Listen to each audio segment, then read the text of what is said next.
Samajwadi party leader ने हिजाब तनाज़े के जवाब में मुतनाज़ा तबसरा किया है। एसपी लीडर रुबीना खान ने खबरदार किया कि अगर किसी ने हमारे हिजाब को हाथ लगाया तो उनके हाथ काट दिए जाएंगे। तनाज़ा उस वक्त शुरू हुआ जब हिजाब पहनने वाले तालिब इल्मों को कर्नाटक के उडुपी में गवर्नमेंट प्री यूनिवर्सिटी कॉलेज में दाखिले की इजाज़त नहीं दी गई। इस वाक़े ने रियासत के मुख्तलिफ हिस्सों में हिजाब पर पाबंदी के खिलाफ मुजाहरे को जन्म दिया। रियासती हुकूमत ने तालीमी इदारों के लिए 3 दिन की तातील का ऐलान किया है क्योंकि स्कूल और कॉलेज बदअमनी से भर गए हैं। हुकूमत कर्नाटका ने तलबा को हिदायत दी है कि वो मुताल्लिका इदारों की तरफ से तजवीज़ करदा यूनिफॉर्म पर अमल करें। मैं रुबीना खानम, समाजवादी पार्टी की महानगर अध्यक्ष एवं वरिष्ठ सभा नेता अलीगढ़।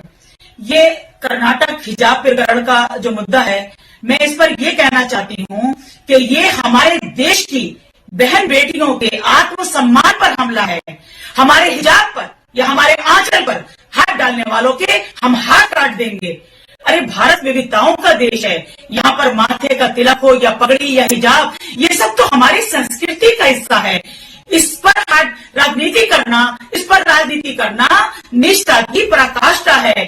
अब ये कलयुगी रावण हमारे आंचल का, हमारे हिजाब का चीरहरण करेंगे। मैं उनसे ये कहना चाहती हूँ, मैं उन्हें ये बता देना चाहती हूँ कि महिलाओं को कमजोर समझने की भूल न करें। अरे सरकार चाहे जिस पार्टी की भी हो, लेकिन महिलाओं के आंचल पर या उनके हिजाब पर हाथ डालने का दुस्साहस करोगे तो हम झांसी की रानी और रजिया सुल्तान बनकर तुम्हारे हाथ